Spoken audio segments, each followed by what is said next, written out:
Home advantage muling maghaharap. Coach Anzay may bagong game plan. Leader ng Koshigaya Alpas. Yan ang pag-uusapan natin for today's video.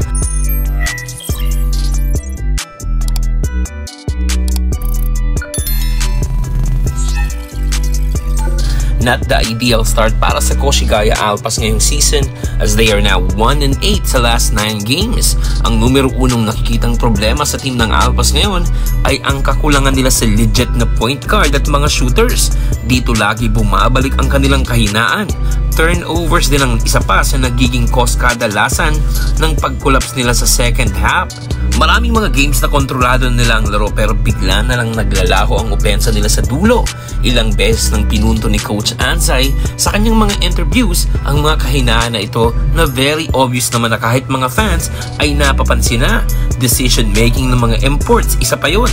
Kai Sotto had a very good stretch of run sa mga games at for some reason ay hindi nila ito tinitake advantage at ibinibigay kay Kai Jogad ang bola habang mainit pa ito at agresibong umatake sa paint. Parang halos lahat kasi gustong miscore. Ilang beses nang nangyari yun na maraming pilit na tira sina Tatang Gibbs at Suarez. Minsan low percentage shots pa. Siguro nakikita na ito ni Coach Anzay pero hindi lang talaga nasusunod ang game plan.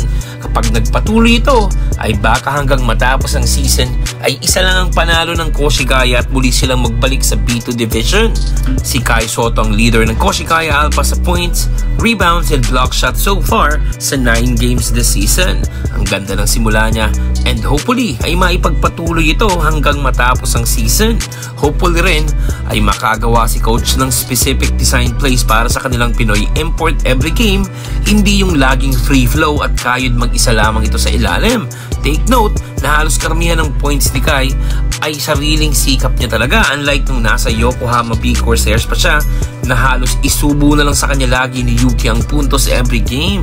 Paano lang kaya kung kakampi niya pa si Kawamura ngayon? Baka nag-average na si Kai ng 40 points per game.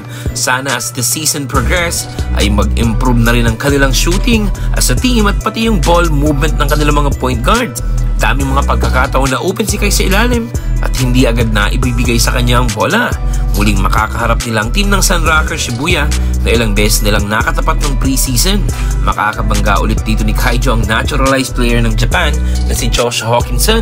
Medyo pamilyar na ang dalawang ito sa bawat isa, kaya naman siguradong magiging exciting ang laban na ito this upcoming weekend. Advantage din para sa Koshigaya Alpas dahil sa home court nila gaganapin ang game.